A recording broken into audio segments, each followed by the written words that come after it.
Bonjour à tous. Bienvenue pour le 5e épisode de l'histoire de Léo, la République et l'Empire. Salut la compagnie. La France vient de vivre plusieurs siècles de monarchie avec de nombreux rois dont le dernier sera Louis XVI. Aujourd'hui, notre ligne du temps commence en 1789 et se termine au début du XXe siècle. Mais à quel événement correspond cette date 1789 ?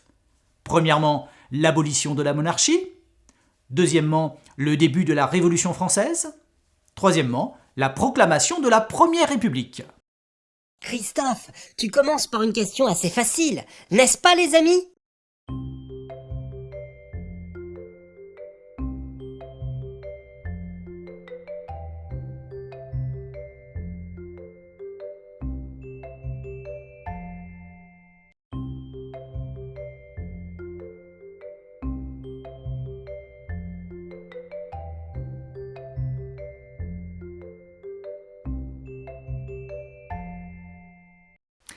La bonne réponse, c'est le début de la Révolution française.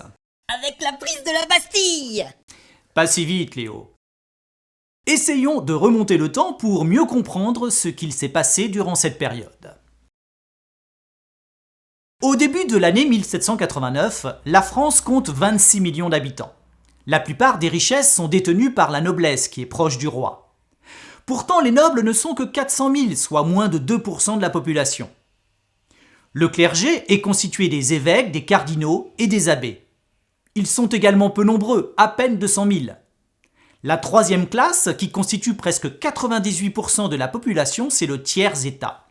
Des banquiers, des médecins, des artisans, des commerçants et des paysans. Pour que le roi puisse entretenir sa cour et payer les guerres contre l'Angleterre, il faut de l'argent. Pour cela, il y a les impôts.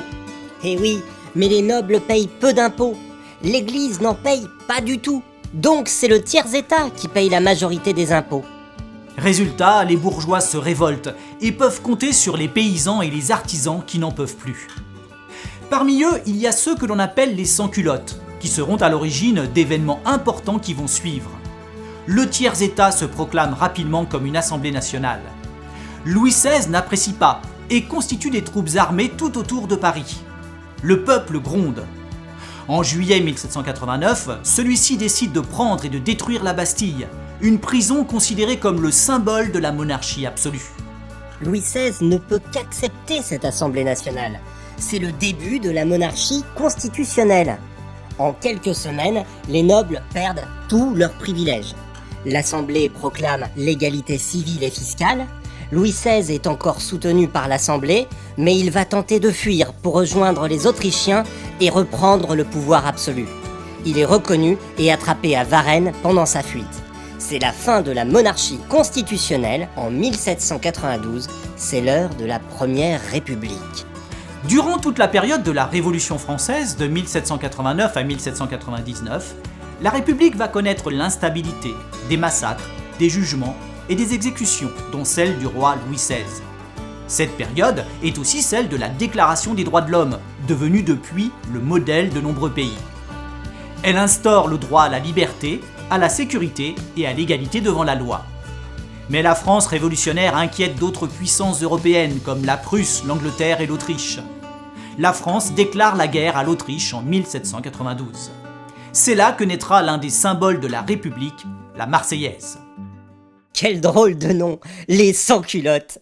J'ai l'impression qu'ils ont été très importants durant cette période. Eh oui, en effet, Léo. Les sans-culottes ont été à l'origine de la prise de la Bastille, par exemple. Ils représentaient donc le peuple parisien, les artisans et les petits commerçants. Mais pourquoi portaient-ils ce nom ? Eh bien, justement, les enfants, si vous le souhaitez, nous allons essayer de répondre ensemble à cette question. On les surnommait les sans-culottes. Premièrement, parce qu'on leur interdisait d'en avoir. Deuxièmement, parce que les culottes étaient le symbole vestimentaire des nobles qu'ils détestaient. Troisièmement, parce que c'était la mode durant la Révolution française.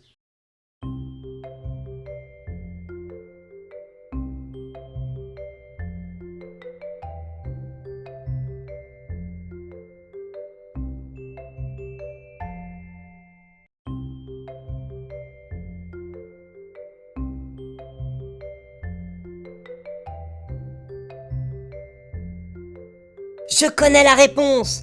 C'est parce que les nobles, proches du roi, portent ces culottes courtes qui se terminent au niveau du genou et sont prolongées par des bas. Exact, Léo. Mais les sans-culottes portent aussi sur la tête un bonnet phrygien, qui ressemblait au chapeau que portaient les esclaves de l'Antiquité lorsqu'ils étaient libérés. Ce bonnet phrygien est également présent sur l'un des symboles de la République, Marianne. Il existe plusieurs symboles de la République qui proviennent de la Révolution française. En 1792, la France est donc en guerre contre l'Autriche. À Strasbourg, Rouget de Lille écrit une chanson en l'honneur des combattants. Elle sera reprise par un groupe de Marseillais présents à Paris, d'où son nom, la Marseillaise. Elle sera adoptée comme chant national en 1795. Le drapeau bleu-blanc-rouge est un autre symbole de la République. Plusieurs hypothèses ont été émises. Il semble que le blanc représente le roi, entouré par le bleu et le rouge, les couleurs de Paris au début de la Révolution française. Ce drapeau représentait l'alliance du peuple avec le roi. La devise liberté, égalité, fraternité est un autre symbole de la République. Ensemble, ils représentent les valeurs qui nous unissent en tant que Français. En tant que Français, on pense que chacun d'entre nous naît libre et à égalité avec les autres. On pense aussi qu'on doit pendant notre vie faire preuve de fraternité, aider les autres. Le buste de Marianne est le 4e symbole républicain. Son visage a été choisi au cours de la Révolution française pour représenter la liberté, le bonnet phrygien, et la République. Ces symboles sont encore présents aujourd'hui et nous représentent partout dans le monde. Mais revenons à la fin du XVIIIe siècle qui a vu se succéder de nombreux hommes politiques à la tête des régimes qui ont gouverné la France. Une période agitée au cours de laquelle un jeune général se fait remarquer. Il s'agit de Bonaparte. Nous sommes en 1799. Il rentre d'Égypte où il lutte contre les Anglais et retrouve un pays où règne l'anarchie. Il participe à un coup d'État et devient premier consul de France. Il va alors diriger le pays qu'il réorganise. Il installe des préfets dans chaque département. Il crée la Banque nationale et le Code civil. Celui-ci modifie les lois qui existaient. Il crée les lycées et le baccalauréat. Il obtient la paix avec les Anglais, les Autrichiens et les Italiens. Pendant cette période, l'industrie de la laine et du fer se développe. Mais les Anglais empêchent les navires de commerce français d'accoster en Angleterre. Et en France, les partisans du roi veulent renverser Bonaparte. Bonaparte va alors se faire nommer empereur en 1804. Il continue à lutter contre les autres puissances européennes. Le peuple français s'épuise car les lois sont très strictes et les libertés se réduisent. Les soldats sont aussi fatigués de toutes ces conquêtes. Les ennemis de la France réussissent à envahir une partie du pays. Finalement, en 1815, après la défaite à Waterloo, il est obligé d'abdiquer et part en exil sur l'île de Sainte-Hélène. Et qui va prendre la place de Napoléon Ier ? Louis XVIII, un roi. La Révolution française et la République ont apporté de nombreuses libertés, que l'on retrouve dans la Déclaration universelle des droits de l'homme. Alors essayons ensemble de les représenter par une image.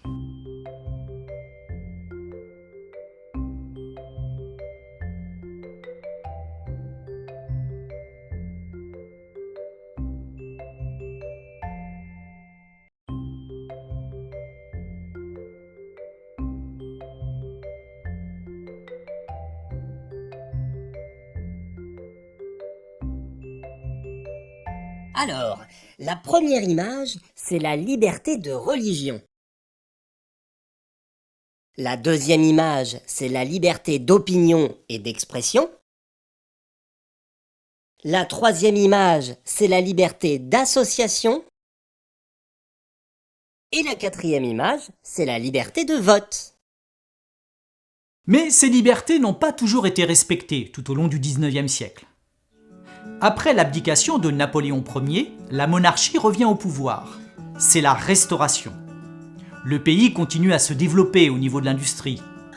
Le peuple profite des libertés acquises pendant la Révolution. Monarchie, république et empire se succèdent à la tête de la France. Des révolutions ont encore lieu. Celle de 1830 est incarnée par cette peinture d'Eugène Delacroix, La liberté guidant le peuple, où l'on retrouve quelques symboles républicains. Marianne et le drapeau français. Après 1851, sous Napoléon III, Le second empire colonial se développe, principalement en Afrique de l'Ouest, mais aussi à Madagascar et dans des îles d'Océanie. En 1848, l'abolition de l'esclavage est prononcée dans toutes les colonies françaises. À partir de 1875, la Troisième République apporte également de nombreuses réformes, Christophe. Les lois sur l'enseignement de Jules Ferry sont votées. En 1881, l'école devient gratuite et les instituteurs sont obligés d'avoir un brevet de capacité.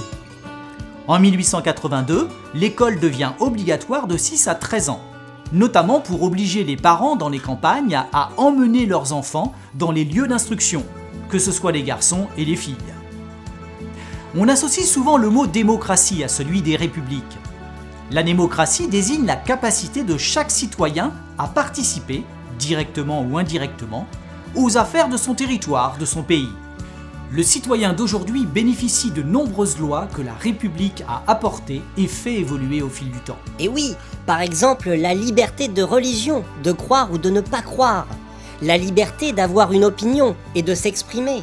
La liberté de se réunir, de se rassembler pour défendre une cause commune. Et la liberté de voter et d'être élu. La République garantit également l'égalité. L'égalité devant la santé, face à la justice, face au travail, l'éducation et la culture. La République, c'est aussi la fraternité, apporter de l'aide aux autres par exemple. Les lois de la République visent à préserver ces droits. Mais cela implique aussi des devoirs, ceux des citoyens. Il y a les devoirs obligatoires, suivre une instruction de 3 à 16 ans. Faire la journée d'appel de préparation à la défense à partir de 17 ans. Payer ses impôts. Respecter la loi. Être juré d'une cour si l'État le demande. Et il faut y ajouter un certain nombre de devoirs qui font partie de ce que l'on appelle le civisme. Respecter les autres, savoir vivre ensemble, ne pas nuire à son pays, se souvenir de différents événements tragiques de l'histoire, c'est-à-dire le devoir de mémoire. Ces libertés, ces droits et devoirs sont fragiles. Nous devons veiller à les préserver.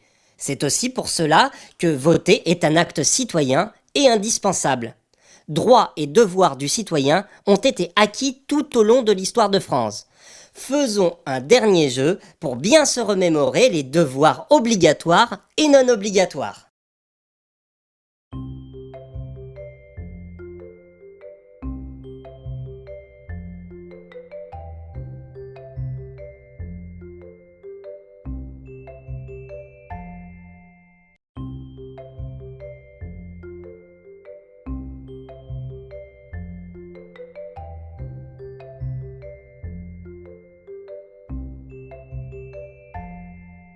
La première image représente l'instruction obligatoire à partir de 3 ans. La deuxième image, le devoir de faire la journée d'appel. La troisième, le devoir de payer ses impôts. La quatrième, de respecter la loi. La cinquième, le devoir d'être juré d'une cour. La sixième, c'est le devoir de mémoire. La septième, c'est savoir vivre ensemble. La dernière, le devoir de ne pas nuire à son pays. Voilà, la République est bien installée à cette époque-là. Mais nous verrons dans le prochain épisode que ceci va être remis en cause de nouveau au début du XXe siècle. Mais ça, c'est une autre histoire. Merci à nos partenaires qui nous permettent de poursuivre l'aventure. Merci également à tous ceux qui nous suivent depuis le début. Et plus particulièrement à la dame de Haute-Savoie, l'une de nos plus fidèles spectatrices. À bientôt pour un nouvel épisode. Au revoir à tous!